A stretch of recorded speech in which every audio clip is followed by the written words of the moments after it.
Hey everyone, so this video is based on like exercises that will be beneficial for every exercises.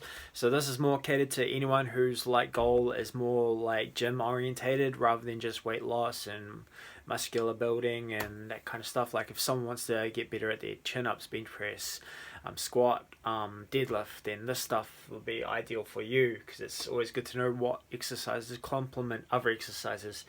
And typically you think when you want to get better at something, repetition, and yes, that does work to a point and you will get better. However, there's other areas where you can look at other exercises you can look at that complement what you need to do. And I've gone over this before, like the kinetic chain checkpoints. So 5 kinetic chain checkpoints. Got my little man here, just represents the head, the shoulders, the hips, the knees, and the ankles. So 5 kinetic chain checkpoints.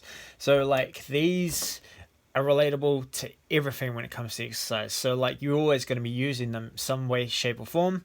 So what I'm going to just explain today is like how a chin up or like lat pull down will be beneficial for a deadlift.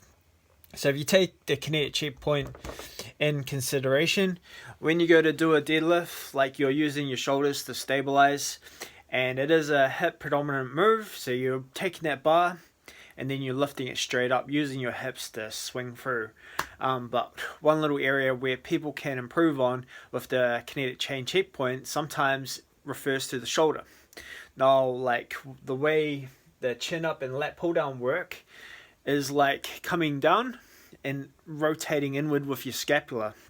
So why that's important for the deadlift is because when you start to go heavier with the deadlift itself and you go to lift the bar up, you want to make sure that that scapula is actually like engaged and pulling in, because if you don't have that strength in your upper back and that, you are going to start to have a weakness in the whole deadlift itself. And like I've said before, the path of least resistance, when the back gives out up high on the scapula, you're going to get a bit of internal rotation, the scapula will shift, and all of a sudden when you go to take that weight, the pressure point becomes your lower back rather than the glutes and hamstrings.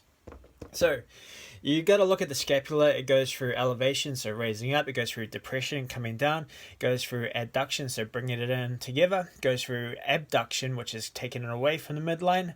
Upward rotation, downward rotation.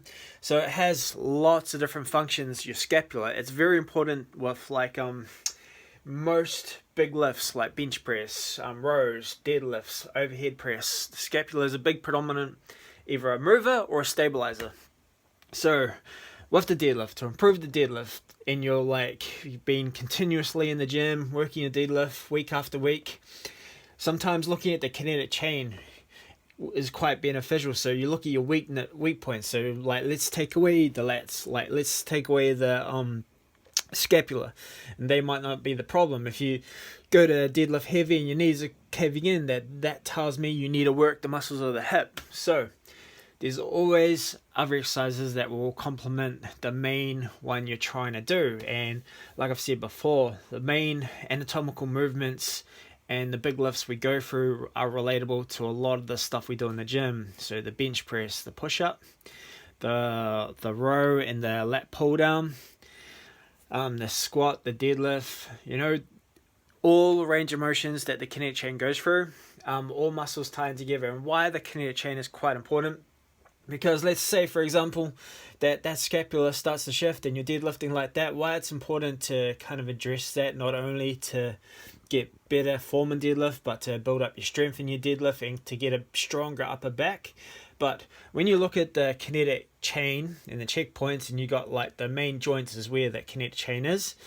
When that kinetic chain starts to shift, our muscle fibers, like the muscles work in the way the muscle fibers run. So if my shoulder starts to shift, the muscle fiber changes slightly when it crosses the joint. The same goes for the hips and the knees. That's why like sometimes if someone has knee problems and their knees are rolling in or out or their ankles are shifting, what's happening is the joint and the muscles, like the fibers are shifting, so it's applying pressure in areas where it shouldn't be. So you can apply this to lots of different things. Next week I'll probably go over like the squat and like how other exercises could benefit. But In relation to this video, if you want to get better at your deadlift and you do have you have been predominant at it for a long time, lat pull down, chin ups is the way to go, because then you can practice squeezing in for your back, and also you're building up your grip strength at the same time, so it's working your back. Because when you go to lift, when you go to lift the deadlift, you want to pull the slack out of the bar, and that requires taking the upper back in and squeezing a bit before you lift up using your hips and your legs. But hopefully that was understandable, and hopefully that answers a few questions to people who are like, oh, I just want to get a better squat, but why am I doing this in my programming? Well, here is some of your answers. That there are exercises that complement other exercises, whether it's in a stability type of way or a strength type of way. Cool.